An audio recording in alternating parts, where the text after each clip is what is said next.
कर्णेभिः शृणुयाम देवाः भद्रं पश्येमाक्षभिर्यजत्राः स्थिरैरङ्गैः स्तुष्टुवागुंसस्तनूभिः व्यशेम देवहितं यदायुः स्वस्ति न इन्द्रो वृद्धश्रवाः स्वस्ति नः पूषा विश्ववेदाः स्वस्ति नस्तार्क्ष्यो अरिष्टनेमिः स्वस्ति नो बृहस्पतिर्दधातु ॐ शान्ति शान्ति शान्तिः ॐ सहनाववतु सहनौ भुनक्तु सह वीर्यं करवावहै तेजस्विनावधीतमस्तु मा विद्विषावहै ॐ शान्ति शान्ति शान्तिः सदाशिवसमारम्भां शङ्कराचार्यमध्यमाम् अस्मदाचार्यपर्यन्तां वन्दे गुरुपरम्पराम् श्रुतिस्मृतिपुराणानाम् आलयं करुणालयं नमामि भगवत्पादं शङ्करं लोकशङ्करं शङ्करं शङ्कराचार्यं केशवं बादरायणं सूत्रभाष्यकृतौ वन्दे भगवन्तौ पुनः पुनः ईश्वरो गुरुरात्मेति मूर्तिभेदविभागिने व्योमवद्व्याप्तदेहाय दक्षिणामूर्तये नमः निधये सर्वविद्यानां विशदे भवरोगिणां गुरवे सर्वलोकानां दक्षिणामूर्तये नमः ॐ नमः प्रणवार्थाय शुद्धज्ञानैकमूर्तये निर्मलाय प्रशान्ताय दक्षिणामूर्तये नमः।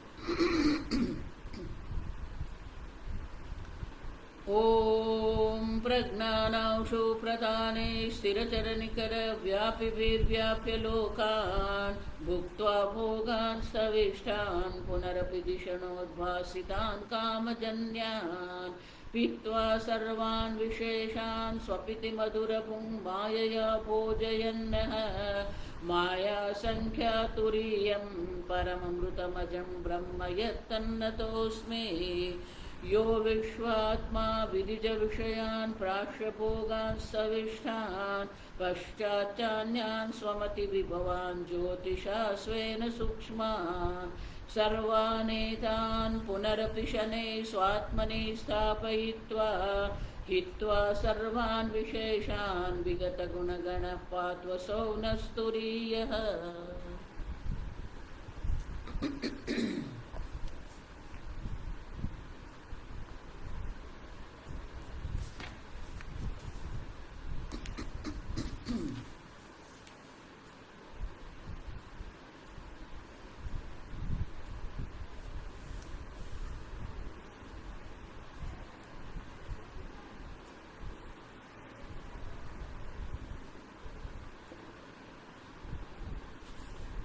कारिका 50 गीता प्रेस पाना नंबर 234।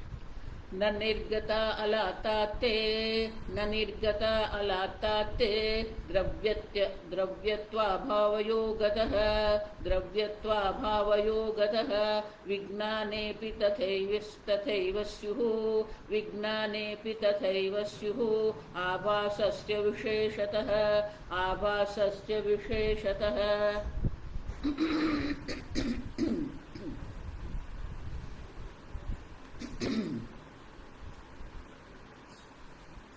भाष्य न निर्गता अलातात्ते आभास गृहादिवत द्रव्यत्व अभावयोगतः द्रव्यस्य भावः द्रव्यत्वं द्रव्यस्य भावः द्रव्यत्वं तदभावः द्रव्यत्व अभावः द्रव्यत्व अभावयोगतः द्रव्यत्व अभावयुक्तेः द्रव्यत्व अभावयुक्तेः वस्तुत्व अभावात् इत्यर्थः वस्तुनः हि प्रवेशादि संभवति न अवस्तुनः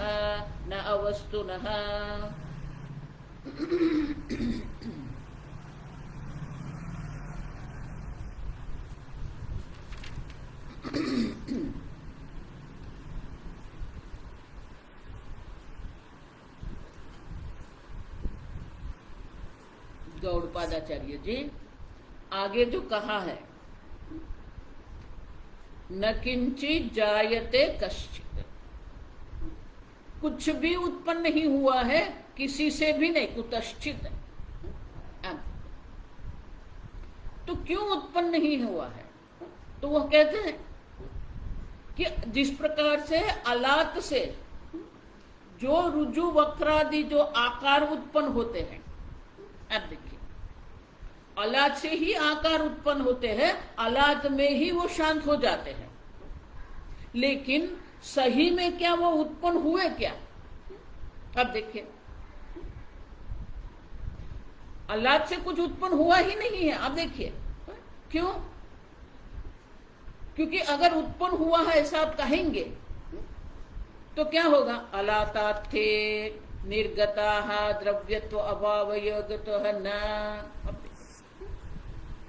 न निर्गताः अलातात थे। जब हम उसे देख रहे हैं, जब अनुभव कर रहे हैं, तब हम कहते हैं कि अलात से ये सब उत्पन्न हुआ है और अलात में ही शांत हो गए। लेकिन अगर सही में अगर हम देखते हैं तो क्या है? न निर्गताः अलातात्ते आभासाः। अब शंकराचार्य जी कहते हैं ये जितने भी आभास हम देख रहे हैं, रुजु वक्रादि, तो वो सब आभास जो हमें दिख रहे हैं वो अलात से उत्पन्न हुए ही, निर्गताः, अलात से बाहर निकले ही नहीं है। अब देखो गृहादि इव द्रव्यत्व अभावयोगतः गृहाद एव। गृहात मानी घर से। देखो ये पंचमी विभक्ति बहुत सुंदर है। ध्रुव अपाये अपादानम, कुछ वस्तु किसी अन्य वस्तु से अलग होती है, ये ध्रुवम अपाये अपादान। पूरा पाणिनि भी वेदांत ही है, आप समझना ठीक से। तो गृहाद पंचमी विभक्ति, तो घर से कुछ अन्य अलग हो गया, बाहर निकला। तो कुछ गृह से कुछ अन्य है जो घर से बाहर निकल सकता है। ध्रुवम अपाये अपादान। लेकिन अगर हम कहेंगे अलात से अलातात, आप देखो पंचमी, अलात से ये उत्पन्न हुए हैं, तो अलात से भिन्न कुछ वस्तु है, द्रव्यत्व अभाव योगतः। अब देखिए आप घर में बैठे हैं, आप घर से भिन्न हैं और घर से बाहर निकलते हैं, घर से बाहर निकलते हैं। अब देखिए उसी प्रकार से ये रुजु वक्रादि जो आकार है, विविध आकार जो उत्पन्न होते हैं, अब देखिए तो वो आकार सही में है क्या? गौड़पादाचार्य जी कहते हैं द्रव्यत्व अभाव योगतः। अब देखो तो द्रव्यत्व क्या है? देखो ये बहुत सारे वेदांती लोग, पंडित लोग भी यहां पर अयोग्य अर्थघटन करते हैं। द्रव्य और द्रव्यत्व अब देखिए दोनों अलग है। मनुष्य मनुष्यत्व, अब देखिए दुर्लभम त्रयमेव तत्। शंकराचार्य जी कहते हैं गौड़ विवेक चूड़ामणि कि ये संपूर्ण ब्रह्मांड में ये तीन जो है वो दुर्लभ है। मनुष्यत्वम, मनुष्य नहीं, आप समझो, मनुष्य नहीं कह रहे हैं, मनुष्यत्वम। मनुष्य जन्म तो मिल गया हमें, लेकिन मनुष्यत्व क्या है हमारे अंदर? किसको मनुष्य कहते हैं? मनुष्य पना जिसको हम हिंदी में कहते हैं, मनुष्य का जो भाव जो है वो है हमारे अंदर मनुष्यत्व।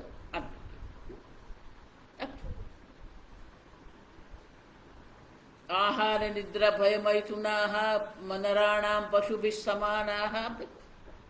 आहार निद्रा भय मैथुन ये मनुष्य और पशु में समान ही है। एक धर्म विशेष, एक धर्म विशेष है। धर्मेण हीनः पशुभिः समानः। तो मनुष्य को मनुष्यत्व क्या है?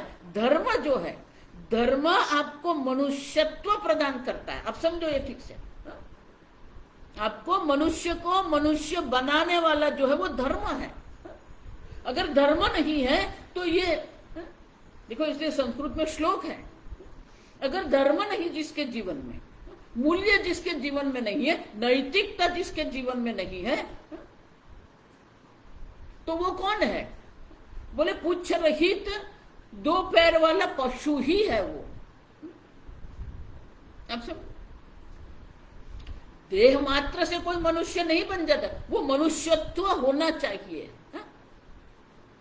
एक धर्म विशेष। अब देखिए, मनुष्यत्व जो है वो धर्म है। अब समझो, अब वो मनुष्यत्व ही नहीं है। आप देखिए, उसी प्रकार से द्रव्यत्व अयोग, तो द्रव्यत्व माने क्या? शंकराचार्य कहते हैं द्रव्य स्वभाव द्रव्यत्वम। द्रव्यत्व का जो पना जो है, वो जो द्रव्य पना जो है, आप देखिए, तो वो द्रव्यत्व जो है माने कि कोई वास्तविकता उनकी है क्या? द्रव्य तद अभाव, द्रव्यत्व अभाव है, तो उनका द्रव्यत्व है ही नहीं। भले आपको आकार दिख रहे हैं, लेकिन वहां कोई द्रव्यत्व है नहीं है। आप देखिए, वस्तुत्व नहीं है। आप देखिए, द्रव्यत्व अभाव योगतः, द्रव्यत्व अभाव युक्ते, योग माने युक्ते, द्रव्य के द्रव्यत्व का अभाव होने, द्रव्यत्व के अभाव से युक्त होने के कारण वस्तुत्व अभाव, अभावात इत्यर्थः। अब देखिए, जिसको आप रुजु आदि आकार कहते हैं, आभास है वो। आभास है माने कि सही में वहां है ही नहीं, कोई वस्तुत्व वास्तविकता वहां है ही नहीं। आप देखिए, अब जल दिख रहे हैं आपको, रण प्रदेश में जाएंगे तो आपको जल दिखेगा, लेकिन जलत्व वहां पर है नहीं है। आप देखिए, अब समझो, आकाश में आपको नीलिमा दिख रही है, लेकिन आकाश में नीलत्व है क्या? नहीं है। उसी प्रकार से आप जो ये आलाद से उत्पन्न हुए आप कह रहे हैं, लेकिन आलाद से जो उत्पन्न हुए हैं उसका कोई द्रव्यत्व है ही नहीं। आप देखिए, उसका कोई वस्तुत्व नहीं है। आप समझो, और इसलिए शंकराचार्य कहते वस्तुनः ही प्रवेशादि संभवति। अगर कोई वस्तु है तो उनका प्रवेश भी हो सकता है, निर्गता वहां से बाहर निकल भी सकता है। जिस प्रकार से मैंने कहा, आप घर में बैठे हैं तो आप घर में प्रवेश, घर से बाहर निकल सकते हैं, बाहर है तो घर के अंदर आप प्रवेश कर सकते हैं, लेकिन है ही नहीं। आप देखिए, अगर कोई वस्तु है तो उसकी उत्पत्ति हम कहेंगे, उनका प्रवेश कहेंगे, उनका निर्गमन कहेंगे। अब देखिए, है ही नहीं। अन अवस्तुनः। अब देखिए, देखो, घड़ा है ही नहीं। आप समझो, घड़ा जिसको आप कह रहे हैं वो घड़ा है ही नहीं। मिट्टी से घड़ा उत्पन्न हुआ जब आप कहते हैं, लेकिन घड़ा है क्या? घड़े नाम की मिट्टी से भिन्न घड़े नाम की कोई वस्तु है? नहीं है। आप देखिए, अब घट को सिद्ध करो पहले, फिर उसकी उत्पत्ति और नाश की बात हम करेंगे। और इसलिए शंकराचार्य कहते हैं जो कोई वस्तु है अगर, तो उनका प्रवेश और निर्गमन हो सकता है, लेकिन ये जिसको आप कह रहे हैं वो तो क्या है? हम आगे देख के गए। तीन प्रकार के आभास है, जाति आभास है, चल आभास है, वस्तुत्व आभास है। अब देखो, उत्पत्ति भी आभास है, चल कर्म भी आभास है। अब देखिए, वस्तुत्व जिसको आप कह रहे हैं वो भी आभास मात्र है, दिख रहा है। आभास माने दिखता है, अपीयरेंस अंग्रेजी में कहते हैं। वो आपको दिख रहा है, सही में वो नहीं है, आप समझो।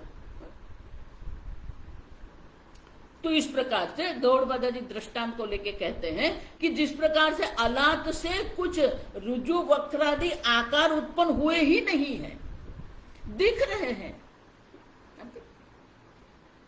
जब दिख रहे हैं तब हम कहते हैं कि अलात से ही ये उत्पन्न हुए, अलात में ही ये प्रवेश करते हैं। अब देखिए, लेकिन अगर सही में हम देखते हैं तो कुछ उत्पन्न हुआ भी नहीं है, कुछ प्रवेश करता भी नहीं है। और इसीलिए विज्ञानेपि तथैव स्युः अभाव आभासस्य अविशेषतः, कारिका में गौड़पादाचार्य कहते हैं उसी प्रकार से विज्ञानेपि विज्ञप्ति ही, हम देखेंगे जो चैतन्य स्वरूप आत्मा है उनकी दृष्टि से अगर हम देखते हैं, आभासस्य विशेषतः, आभास में कोई विशेषता नहीं है।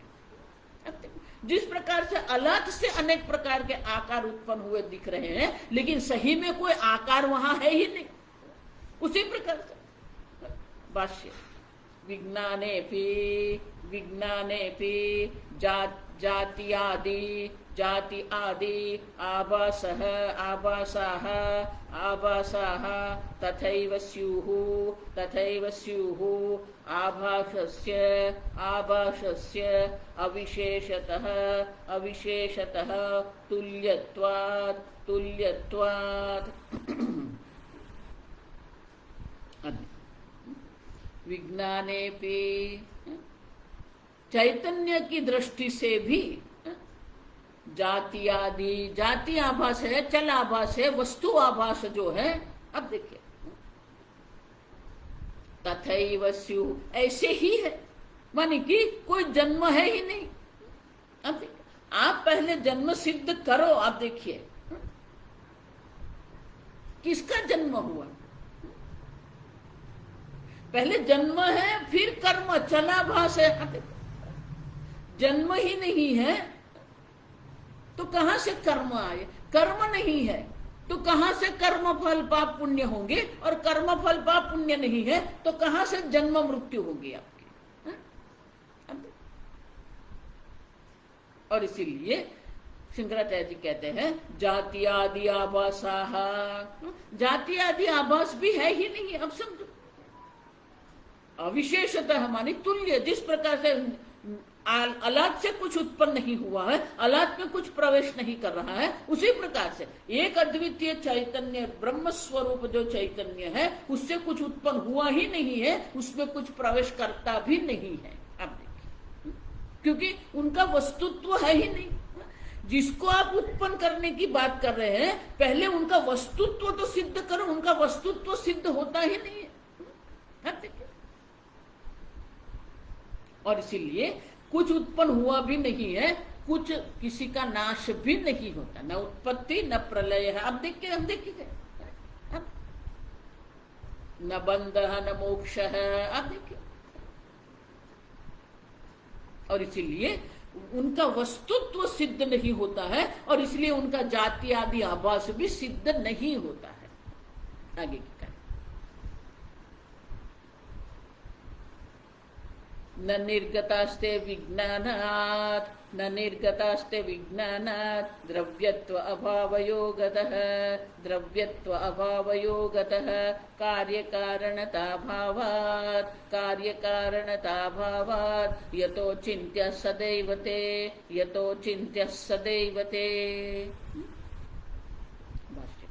अलातेन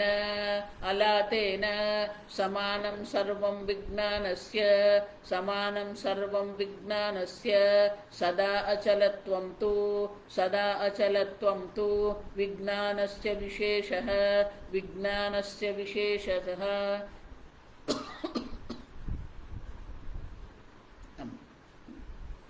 जात्यादि आभासाः जात्यादि आभासाः विज्ञाने अचले विज्ञाने अचले किं कृता इति आह किं कृता इति आह।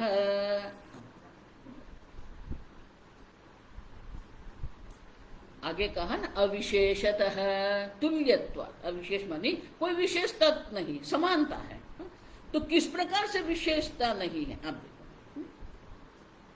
तुल्यत्व जो है वो किस प्रकार से तुल्यत्व है वो यहाँ सिद्ध करते हैं। नहीं तस्मिन् विज्ञाने यथा कथंचित् चलनम चलनवती ततः अन्यस्मात् कस्माच्चित् आगत्य जन्मादि आभासाः तत्र भवितुम् अर्हति। अब तस्मिन् विज्ञाने यथा कथंचित् चलनवती, ये विज्ञान जो है, अगर विज्ञान में कोई चलन है, अलातेन समानम सर्वम विज्ञानस्य, अलात और विज्ञान दोनों में समान है।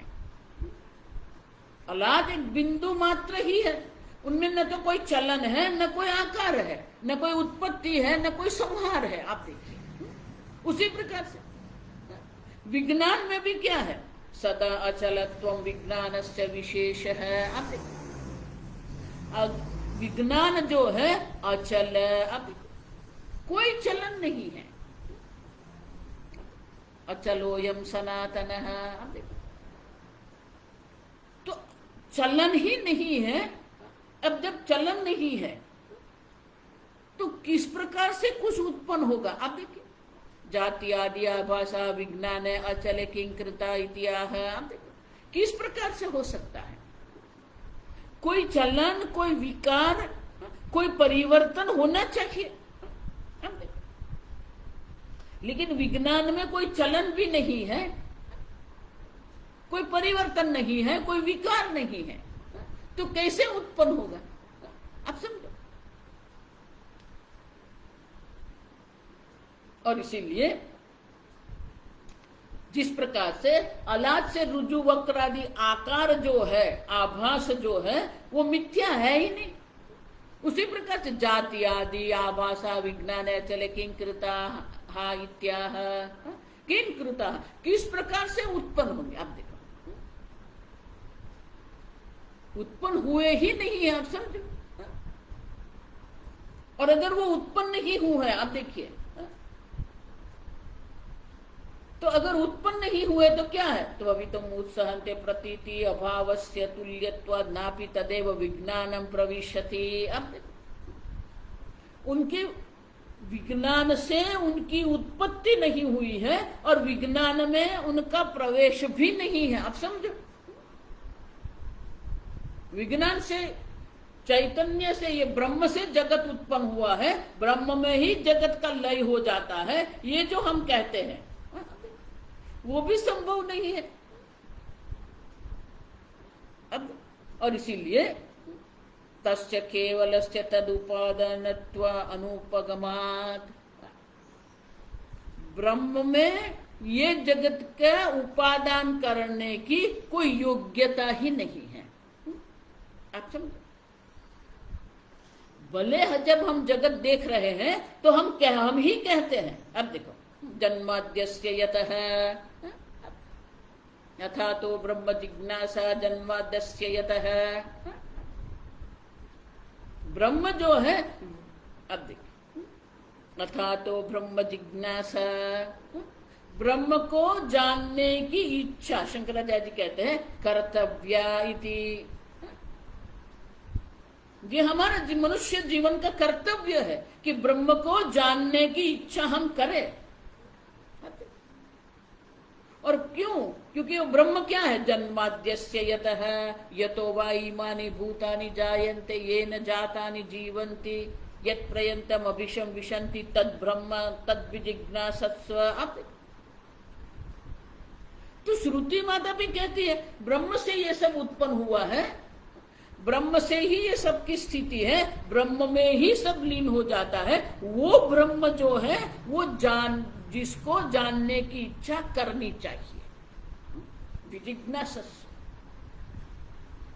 तू ये ब्रह्म को जानने की इच्छा कर, विजिज्ञासस।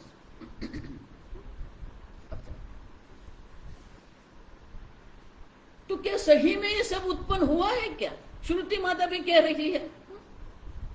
और अगर ये सही में उत्पन्न हुआ कहेंगे तो ब्रह्म में क्या है? उपादानत्वम, उपादान कारण है। मिट्टी से घड़ा उत्पन्न हुआ, मिट्टी में घड़ा रहता है, मिट्टी में ही घड़े का नाश हो जाता है। तो मिट्टी जो है वो घड़े के उपादान कारण है। आप समझ? तो बोले उसी प्रकार से ये जो ब्रह्म, जो विज्ञानम ब्रह्म हम कहते हैं, क्या वो उपादान कारण है? तो आनंद गिरी महाराज कहते हैं तस्य केवल से तद उपादानत्व अनुपगमात्। आप देखिए उपादानत्व है ही नहीं। आप देखिए, आप समझो, ब्रह्म किसी का उपादान कारण नहीं है, क्योंकि ब्रह्म में किसी के उपादान कारण बनने की कोई संभावना ही नहीं है। अंग्रेज उसको पोटेंशियलिटी कहते हैं।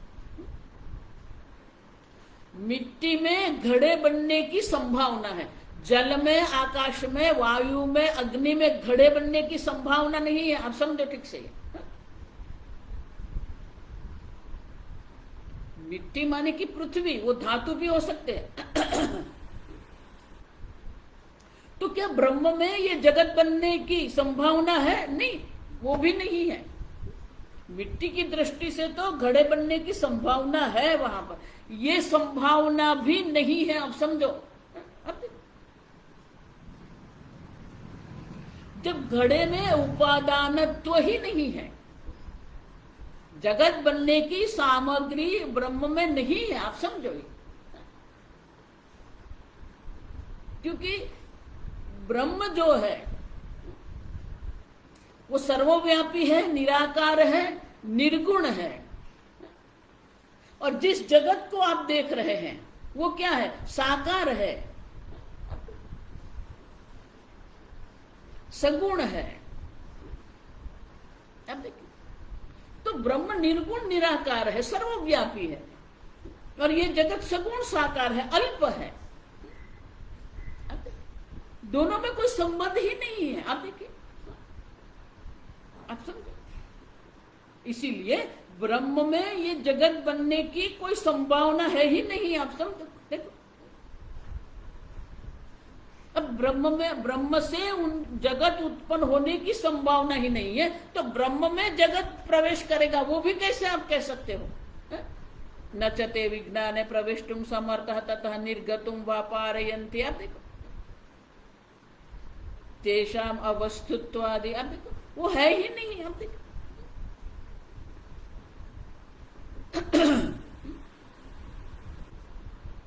इसका अर्थ क्या हुआ? कार्य कारणता भाव यतः अचिन्त्य सदैव ते, हेतु पलादि हम देख के गए आगे। माने कि ये जगत और ब्रह्म के बीच में कार्य कारणता भाव, कार्य कारण भाव है ही नहीं। जगत नाम की कोई वस्तु सिद्ध नहीं होती है, और ब्रह्म में, विज्ञान में ये जगत बनने की संभावना नहीं है। आप समझ रहे हो? दोनों ओर से देखना है। जगत नाम की कोई वस्तु सिद्ध नहीं होती है, और ब्रह्म में जगत बनने की कोई संभावना नहीं है। और इसीलिए ब्रह्म से ये जगत उत्पन्न हुआ ये भी नहीं कह सकते हैं हम, क्योंकि जगत नाम की कोई वस्तु ही नहीं है। और वो जगत जो है वो ब्रह्म में प्रवेश करेगा, वैसा भी हम नहीं कह सकते हैं।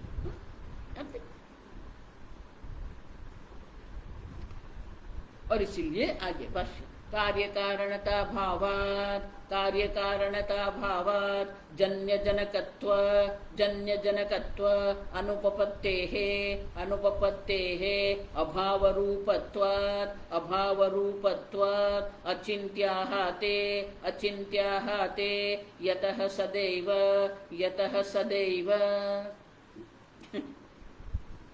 अब देख, कार्य कारणता भावात् यतः चिन्त्याः सदैव ते। जाति आभास, चलाभास, वस्तुत्व आभास। वो कैसे हो सकता है जब कार्य कारणता का भाव ही नहीं है? कार्य कारणता अभावात। कार्य कारण माने क्या है? जन्य जनकत्व, अनुपपत्ति। अनुपपत्ति मानी वो तर्क से आप सिद्ध ही नहीं कर सकते। देखो इसलिए मैं कहती हूं वेदांत जो आपको तर्क देते हैं ऐसा तर्क आप कहीं भी जाके देखिए। आपको अगर लगता है कि विज्ञान तर्कबद्ध है, कोई तर्क नहीं, आप समझो। वेदांत जो हमें तर्क देते हैं वो तर्क आपका कोई विज्ञान भी उसे मना नहीं कर सकते, उसका निराकरण नहीं कर सकते।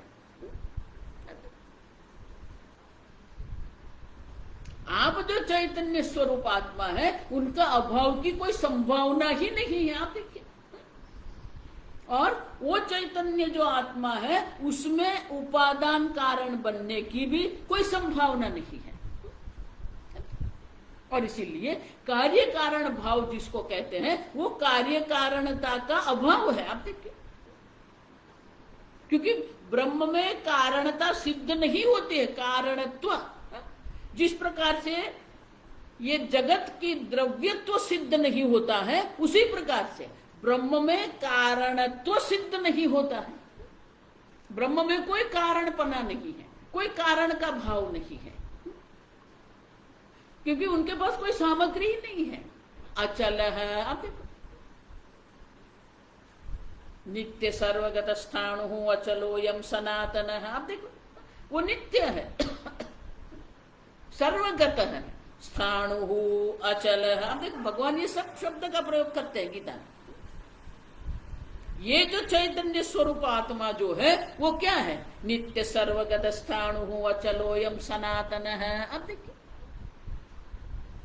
कोई चलन, कोई परिवर्तन, कोई विकार संभव ही नहीं है।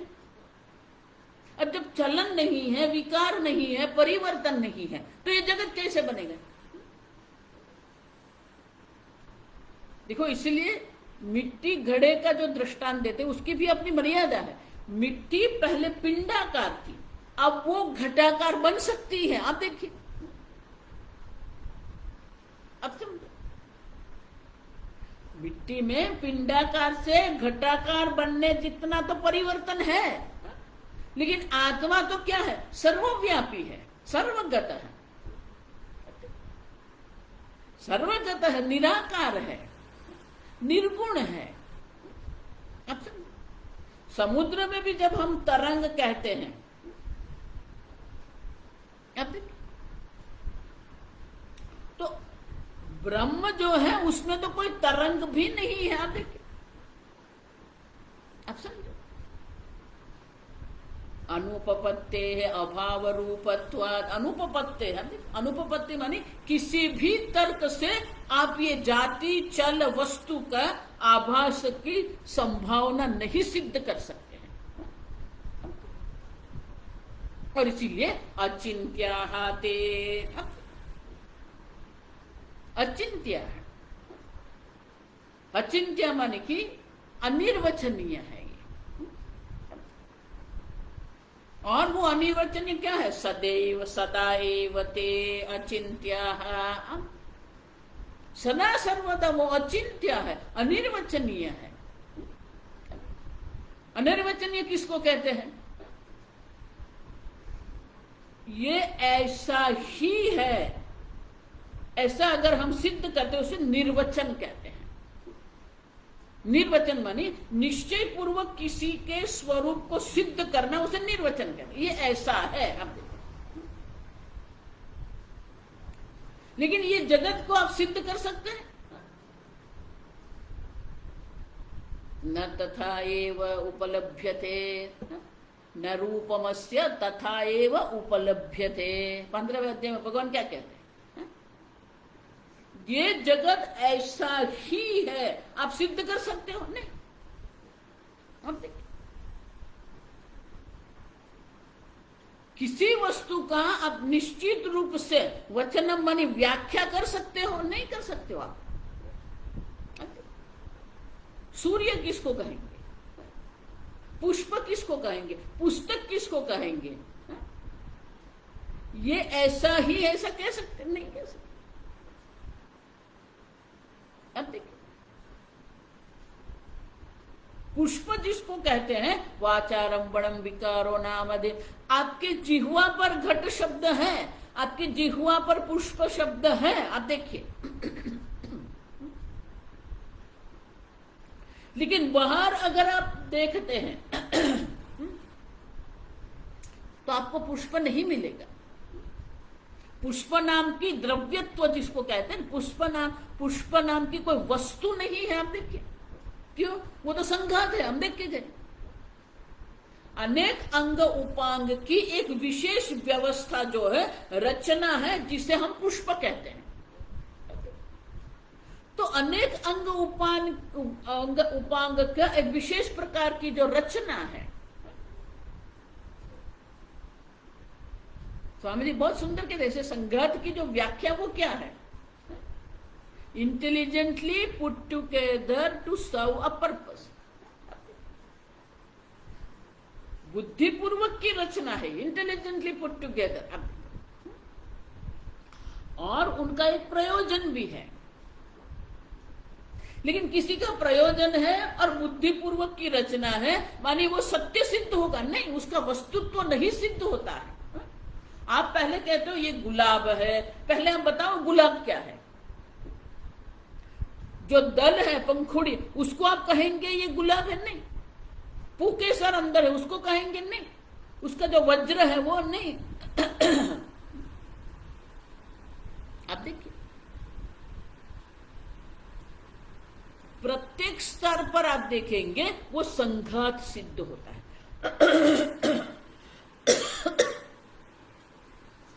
इसे कहते हैं अचिंत्य, अनिर्वचनीय। अब देखिए, किसी भी वस्तु आप कभी भी सिद्ध नहीं कर सकते हैं। ये मनुष्य देह कहते हैं, मस्तक मनुष्य देह नहीं, ये हस्त मनुष्य देह नहीं, ये बाहु मनुष्य देह नहीं, ये धड़ मनुष्य देह नहीं। अब देखिए, ये सबकी विशेष प्रकार की एक जो रचना है, उसे हम देह कहते हैं, संघात है ये।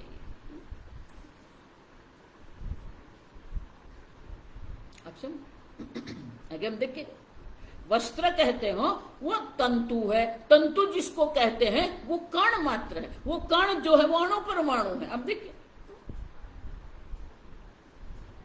और इसीलिए उनकी वस्तुता जो है, वस्तुत्व जो वो सिद्ध नहीं होता है। सदैव अचिंत्या, अनिर्वचनीय। पुष्प है भी नहीं कह सकते हैं, पुष्प नहीं है ऐसा भी आप नहीं कह सकते हैं। आप समझ? देखो, ये सब संघात है, भाषा भी संघात है, पुष्प शब्द जिसको हम कहते हैं वो भी संघात है। अनेक प्रकार के अक्षर मिलके वो शब्द बन रहा है। पुष्प जब हम कहते हैं तो शब्द भी क्या है? संघात है। पकार है, उकार है, आप देखिए, शकार है, पकार है, अकार है, आप देखिए।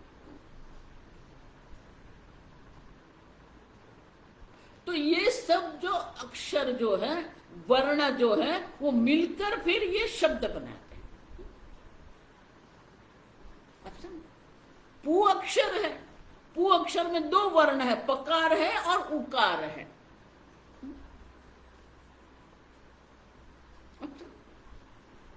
और पकार आप जिसको कह रहे हो वो भी क्या है? ध्वनि है। आप देखिए, एक विशेष प्रकार के ध्वनि को आपने एक नाम दिया, ये पकार, ये अकार, ये ककार। आप देखिए,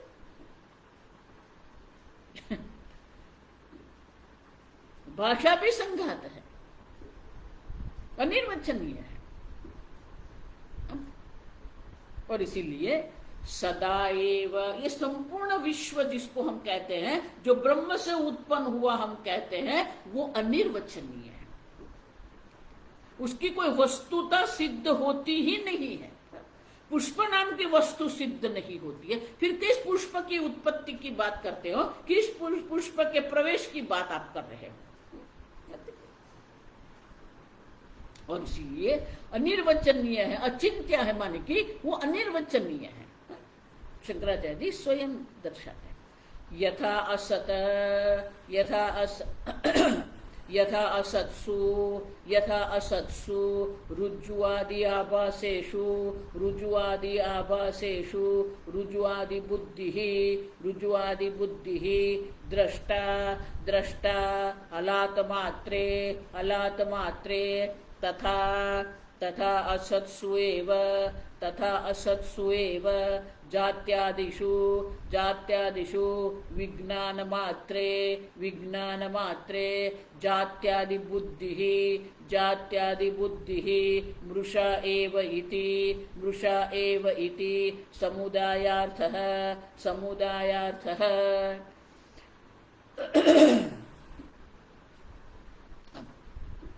अनिर्वचनीय है जिसका निरूपण या जिसका रूप निश्चित हम नहीं कर सकते। अनिरूप्यमाणम, अगर वो अनिरूपण है तो फिर वो मिथ्या है, असत्सु। अब देखो इसीलिए मिथ्या शब्द भी कई वेदांती लोग नहीं समझते, ये जगत मिथ्या है। अब जगत मिथ्या है मानी क्या है? मिथ्या है मानी है ही नहीं। आप देखिए मिथ्या शब्द जिसको हम कहते हैं, वो मिथ्या शब्द भी क्या है? वो किसी वस्तु का निर्देश करने वाला नहीं है शब्द। असत्सुर रुजुआदि आभासेषु है ही नहीं। रुजु आदि आभास जो हमें दिख रहा है वो है ही नहीं। आप देखिए रुजुआदि बुद्धि ही दृष्टा, जो रुजुआदि बुद्धि हमारे मन में हो रही है, अलात मात्रे तथा। अब अलात में हम ये रुजुआदि आकार देख रहे हैं, लेकिन सही में वहां नहीं है ये। उसी प्रकार से तथा असत्सु एव जात्यादिषु, जाति चल वस्तु ये हम देख रहे हैं। आभास माने वो दिख रहा है हमें, लेकिन सही में नहीं है वहां पर। विज्ञान मात्र, वो क्या है? एक अद्वितीय चैतन्य मात्र है। आप देखो विज्ञान मात्र, विज्ञान प्रतीयमानम सर्वम। आप देखो विज्ञान में ही ये सब दिख रहे हैं, लेकिन सही में वहां कोई नहीं है। आप देखो जाति आदि बुद्धि ही मृषा एव इति, विज्ञान मात्र माने कि ये शुद्ध चैतन्य स्वरूप आत्मा जो है उसमें ये ब्रह्म जगत आदि है ही नहीं। मृषा माने कि नहीं है। इति समुदायार्थ है। समुदाय माने कि ये संपूर्ण समुदाय जो जाति कहते हैं, चल कहते हैं, वस्तु कहते हैं, अनिर्वचनीय है भी नहीं कह सकते हैं, नहीं भी नहीं कह सकते हैं। घड़ा है भी नहीं कह सकते हैं, क्योंकि मिट्टी से भिन्न उनका कोई अस्तित्व नहीं है। और घड़ा नहीं है भी नहीं कह सकते हैं, क्योंकि घड़े में हम जल भरते हैं, मिट्टी में जल नहीं भर सकते हैं। पुष्प नहीं है भी नहीं कह सकते हैं, पुष्प है भी नहीं कह सकते हैं। सदसद्भ्याम अनिर्वचनीयम। अब ये मिथ्या की एक व्याख्या है। इसी प्रकार से जिसको आप मन की वृत्ति कहते हैं, वो वृत्ति भी क्या है? वही है। आप समझ? और इसीलिए आप जो भी कह रहे हैं, शंकराचार्य जी कहते हैं मृषा एव इति। समुदायार्थ मानी अगर संक्षेप में कहते हैं तो उसका अर्थ यही है। समुदायार्थ मानी कि ये 51 और 52 जो श्लोक है, समुदाय मानी दोनों श्लोक का एक साथ अर्थ यही रहता है। आप समझो, कुछ उत्पन्न नहीं हुआ है। आप देखिए, कुछ शांत भी नहीं होता है, न कार्य है न कारण है। कारण नहीं मानी कि ब्रह्म में कारणत्व है ही नहीं। जब कारणत्व ही नहीं है तो कार्यत्व कहां से आएगा? देखो, पहले से मैं इसलिए कह रही हूं, ब्रह्म में ये जगत के कारण बनने की कोई संभावना नहीं है। और इसीलिए जब कारण भाव का ही अभाव है तो फिर कार्य कहां से आएगा? और इसीलिए ये द्रव्य द्रव्यत्व,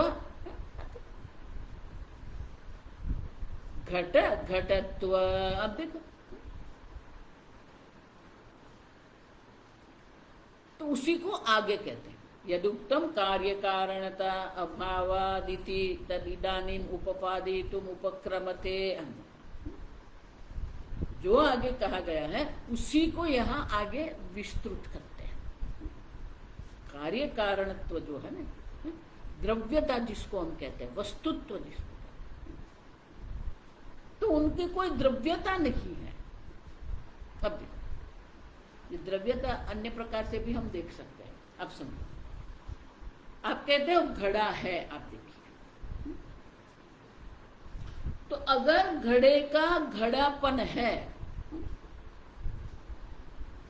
तो उनकी द्रव्यता है। द्रव्यता मानी उनका वजन, भार होना चाहिए, तभी तो द्रव्यता कहेंगे ना हम। तो घड़े का वजन क्या है, भार क्या है, आप देखिए, समझ रहे? घड़े की कोई द्रव्यता नहीं है, घड़े का कोई वजन भार नहीं है। 1 किलो मिट्टी है, उसी से 1 किलो घड़ा बना, लेकिन घड़े में द्रव्यता नहीं है। हम देखो, जो वजन जो है, भार जो है, वो तो किसका है? मिट्टी का। 10 ग्राम सुवर्ण से आप हार बनाते हैं, तो जो 10 ग्राम जो आप कह रहे हैं, जो द्रव्यता आप कह रहे हैं सुवर्ण की, वो हार में नहीं है। आप देखो, हार की कोई द्रव्यता नहीं है। आप सुन,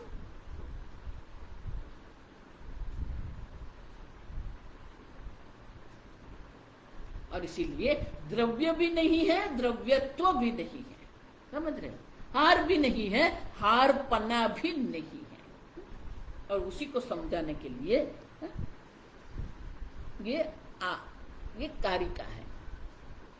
अच्छा, अवयव द्रव्य अवयव विद द्रव्यस्य उपादानम। अवयव है द्रव्यत्व। आप देखो, अवयव माने विशेष आकार, और उनका द्रव्य, उनका वजन, भार।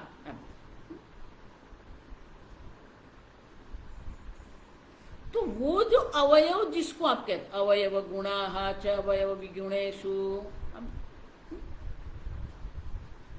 आप कैसे सिद्ध करेंगे? घड़े की वस्तुता अगर आपको सिद्ध करनी है तो घड़े के द्रव्यत्व का सिद्ध करना पड़ेगा आपको, तो वो वस्तु सिद्ध होगा। उनका एक विशेष अवयव है, विशेष आकार है, उससे विशेष द्रव्यता उनकी है, वो सिद्ध होती है क्या?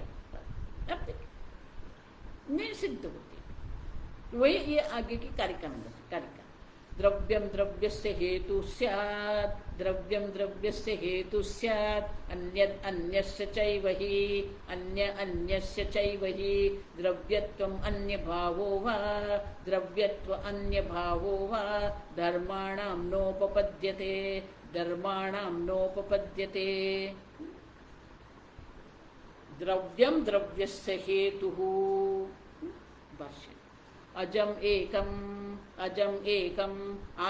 आत्मतत्त्वमिति, आत्मतत्त्वमिति स्थितं तत्र यैहि अपि कार्यकारणभावः कल्प्यते, कार्यकारणभावः कल्प्यते, तेषां द्रव्यं द्रव्यस्य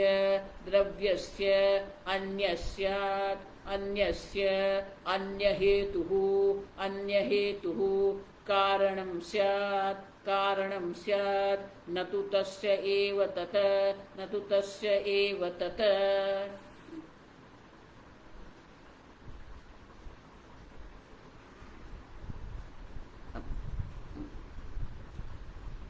अजम एकम आत्मतत्वम इति स्थितम। स्थितम माने निश्चित। निश्चित यही हुआ है, एक अद्वितीय आत्म तत्व मात्र है जो आप है। आप एक अद्वितीय अज जन्म रहित शुद्ध चैतन्य स्वरूप तत्व है। स्थित मन ये सिद्ध हो गया। तत्र यही अपि, उस आत्म तत्व की दृष्टि से जिन लोगों के द्वारा कार्य कारण भाव कल्प्यते, जो लोगों के द्वारा ये कार्य कारण भाव की कल्पना की गई है, आप देखिए,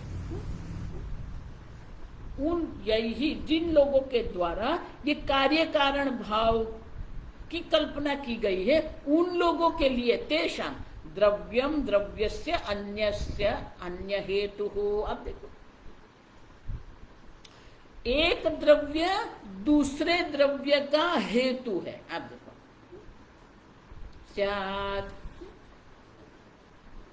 एक वस्तु है, वो दूसरी वस्तु का कारण है। अब देखिए, द्रव्य द्रव्यस्य हेतु स्यात्, तो वो कैसे होगा?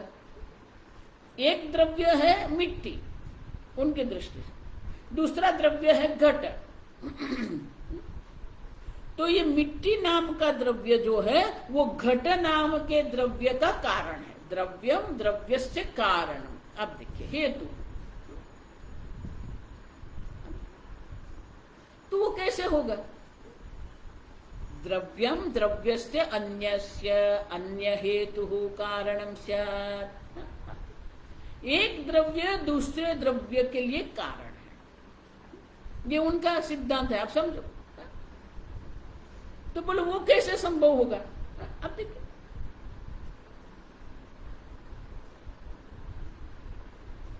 न तो तस्य एव तत्।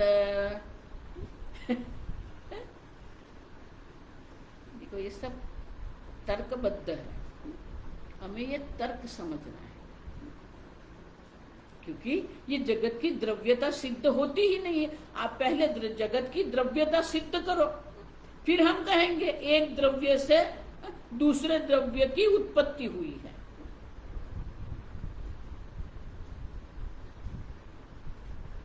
उसका क्या अर्थ हुआ? न तो तस्य एव तत्। एक द्रव्य है और दूसरा द्रव्य है, ये द्रव्य से ये द्रव्य की उत्पत्ति हुई, उसी द्रव्य से इस द्रव्य की उत्पत्ति नहीं है। अब देखिए,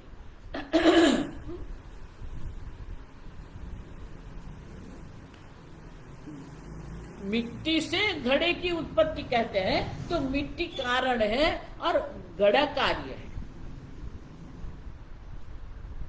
और उन लोगों के लिए दोनों द्रव्य है,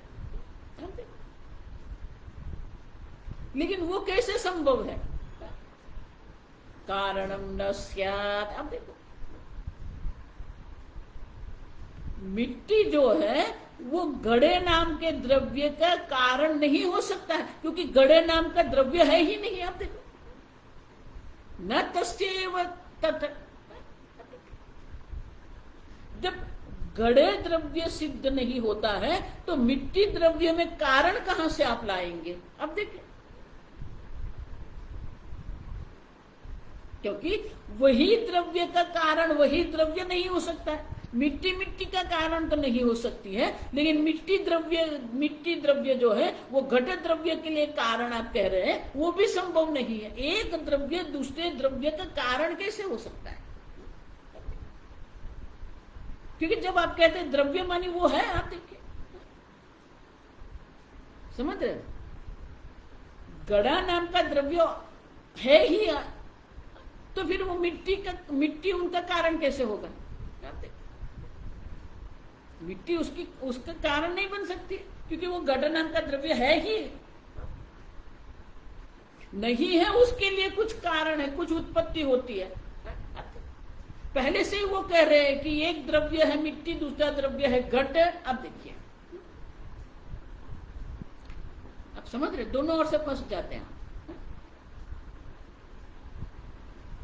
अगर घट नाम का द्रव्य है ही तो फिर मिट्टी के कारणत्व की बात कहां से आएगी? क्यों? क्योंकि द्रव्य आप कह रहे हैं। और अगर घट नाम का द्रव्य ही नहीं है तो फिर मिट्टी में कारण भाव भी नहीं है। दोनों ओर से असंभव नहीं। घट नाम का द्रव्य अगर है कहेंगे तो मिट्टी कारण नहीं बन सकती, देखो है ही ऑलरेडी। और इसीलिए न तो तस्य एव तत्, उसी का कारण घट नाम के द्रव्य जो सिद्ध आप कर रहे हैं उसी का कारण मिट्टी नहीं बन सकती, अन्य द्रव्य नहीं बन सकता, क्योंकि वो द्रव्य है ही। और अगर आप कहते हैं कि घड़े नाम का द्रव्य है ही नहीं तो मिट्टी में कारणत्व भी नहीं है। आप देखिए, और इसीलिए तो शंकराचार्य स्वयं आगे समझाते हैं, नापि अद्रव्यम न अपि अद्रव्यम कस्यचित् कारणं स्वतंत्रं दृष्टं लोके।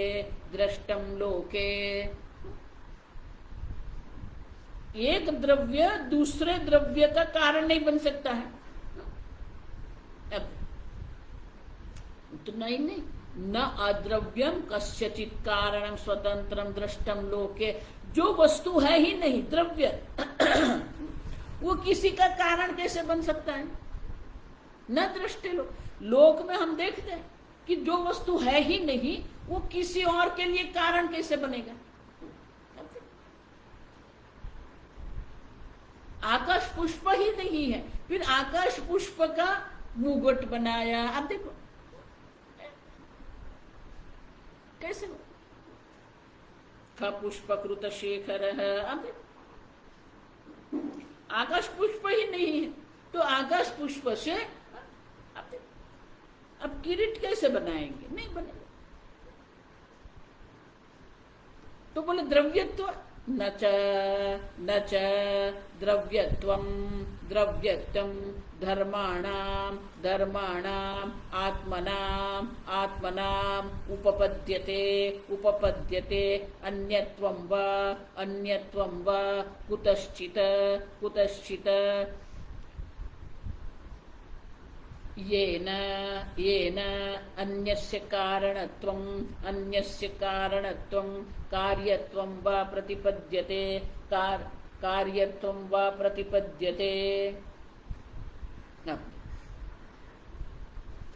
अद्रव्यसापि रूपादेः तंतु आदि द्वारा पट शौकल्यादौ कारणत्वं दृष्टमिति।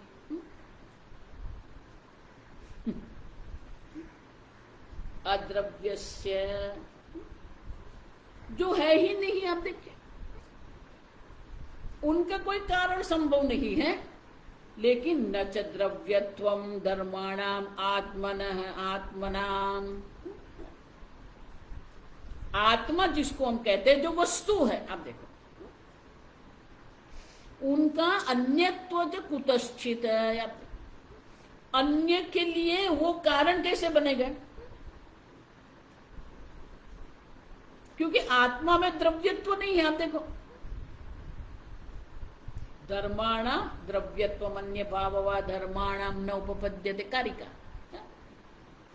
आप जिसको आत्मा मानी, आपका जो आत्मा, आप जो है जो चैतन्य स्वरूप आत्मा है, उनका द्रव्यत्व सिद्ध करो। आप कोई एक वस्तु नहीं है जिस प्रकार से पुस्तक है, पुष्प है, घट है, क्या उसके इसी प्रकार से आत्मा नाम का कोई द्रव्य है क्या? आप देखिए न च द्रव्यत्वं धर्माणाम आत्मानम उपपद्यते। आप देखिए आत्मा नाम के कोई द्रव्य है क्या? कोई वस्तु नहीं। आप देखिए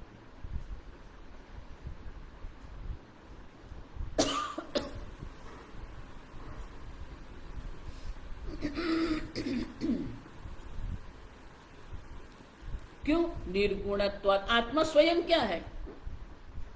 नु गुणत्वेन द्रव्यत्वम निर्गुणत्वात्। आप देखो, कोई गुण होता है वहां द्रव्यत्व हो सकता है, लेकिन आत्मा तो निर्गुण निराकार है। आप देखिए, तो निर्गुण निराकार जो आत्मा जो है, वो निर्गुण निराकार आत्मा में द्रव्यता भी नहीं होती। आप देखिए,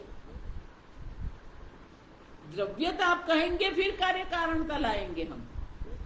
आप समझ रहे, निर्गुण आत्मा है, उसमें द्रव्यत्व भी नहीं है। आप देखिए, और न उपपद्यते, किसी प्रकार से भी आप आत्मा की द्रव्यता सिद्ध नहीं कर सकते। देखो, इससे बहुत सारे ये जो क्या बोलते हैं, ये वैज्ञानिक लोग जो है, बहुत वर्षों पहले रशिया में एक ये प्रयोग हुआ था कि ये जीवंत मनुष्य है, ये मृत है। आप देखिए, हम देखते हैं, हमारा अनुभव है। तो बोले जो मृत है और ये जीवंत है, तो क्या ये जीवंत है उससे कुछ निकल जाता है जिसके कारण वो मृत हो जाता है? अगर वो कुछ निकल गया है, वो निकल गया, वो क्या निकल गया? अगर निकल गया है उसका वजन होना चाहिए। तो उन लोगों ने क्या किया कि ये जो मरणासन्न मनुष्य था उनका वजन किया। फिर जब वो मर गया, फिर उसका वजन किया।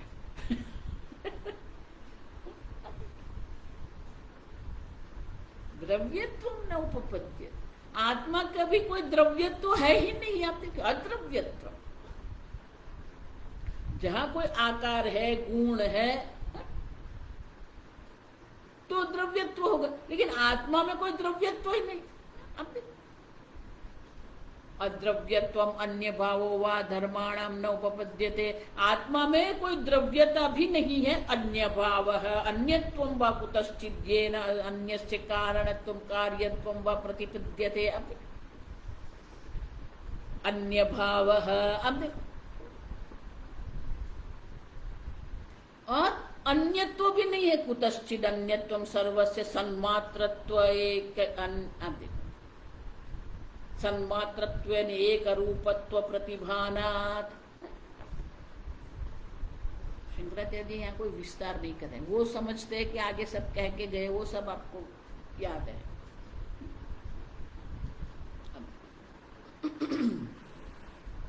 आत्मा का अपना कोई द्रव्यत्व नहीं है, कोई वस्तुत्व नहीं, वो है। आप देखिए, चैतन्य स्वरूप आत्मा, निर्गुण निराकार है।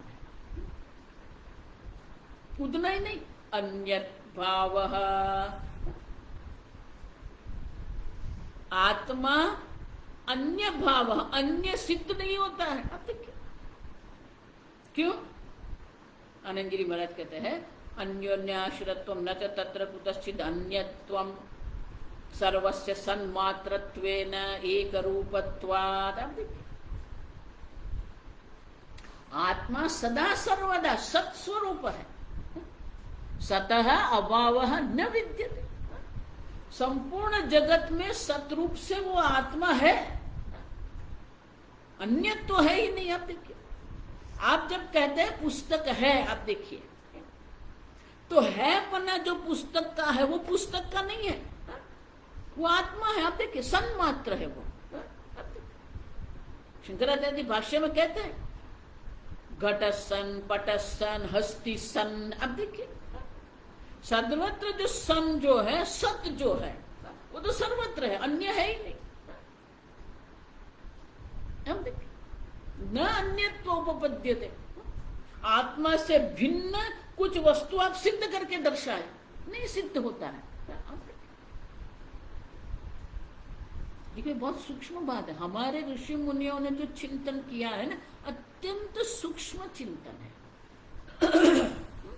तो वो समझाते हैं कैसे, घटसन पटसन हस्तिसन, तो जो सत है वो सर्वत्र है। आप देखिए, वो कैसे है? सर्वत्र द्वे बुद्धि। आप देखो, अब किसी भी वस्तु का जब ज्ञान प्राप्त करते हैं तो वहां दो बुद्धि होती। हम सोचते हैं मैं ये पुस्तक जानता हूं, तो ये पुस्तक बुद्धि मानते हैं हम। अब देखिए, लेकिन एक नहीं है, पुस्तक मात्र नहीं है। हम देखिए, द्वे बुद्धि, पुस्तक बुद्धि तो है ही, लेकिन पुस्तक है मानी अस्थि बुद्धि भी यहां पर है। आप देखिए, घट सन कहते हैं तो घट बुद्धि भी है और सन मानी सद्बुद्धि है। सद्बुद्धि मानी हमारी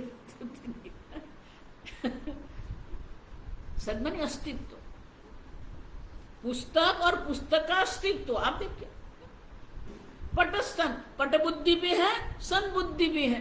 आप देखिए, हस्ति सन कहते हैं तो हस्ति बुद्धि भी है।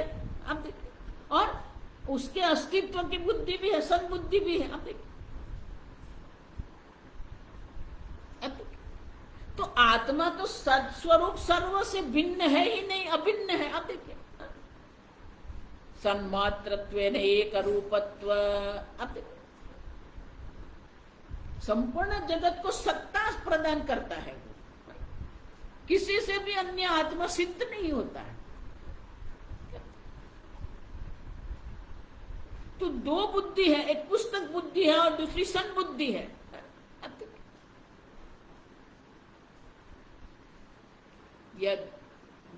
यद बुद्धि येन रूपेण निश्चितम तद रूपम व्यभिचरति तद असत। यद बुद्धि यद रूपेण निश्चितम तद रूपम न व्यभिचरति तद सत। जिसका जिस रूप से निश्चित किया है वो रूप से वो अगर बदल जाता है तो वो असत है, मिथ्या है। ये पुस्तक है, आप कहते हैं 2 वर्ष के बाद ये पुस्तक नहीं रहेगा, तो वो मिथ्या है, असत है। लेकिन जो सत बुद्धि है वो तो क्या, वो रहेगी। घट सन, अब देखिए, अब वो घट है वो चूर्ण बन गया, चूर्ण सन। अब देखिए, तो सद्बुद्धि जो है उनमें कोई व्यभिचार परिवर्तन नहीं होता है, इसलिए वो सद्बुद्धि है, उसे इसलिए सत कहते हैं। उनमें कोई परिवर्तन नहीं है। घट था तभी सद्बुद्धि थी, चूर्ण था तभी सद्बुद्धि है, मिट्टी कहते तभी सद्बुद्धि है। सन्मात्र एकत्व, सर्वत्र वो सद मात्र है। अन्यत्व माने अन्यत्व है ही नहीं। आत्मा जो सत स्वरूप है उससे भिन्न किसी का कोई अस्तित्व। द्रव्यत्व अन्यत्व, अब देखो, और इसीलिए आत्मा नाम का कोई द्रव्य नहीं है क्योंकि वो निर्गुण है, और आत्मा से अन्य कोई वस्तु सिद्ध नहीं होती क्योंकि सत स्वरूप आत्मा सर्वत्र है। इसलिए भगवान कहते हैं सतः अभाव न विद्यते। सत का कभी भी अभाव नहीं होता है, सर्वत्र एक समान है वो। और इसीलिए अतः अतः द्रव्यत्वा अद्रव्यत्वात् अद्रव्यत्वात् अनन्यत्वाच्च अनन्यत्वाच्च न कस्यचित् कार्यं कारणं वा आत्मा इत्यर्थः आत्मा इत्यर्थः।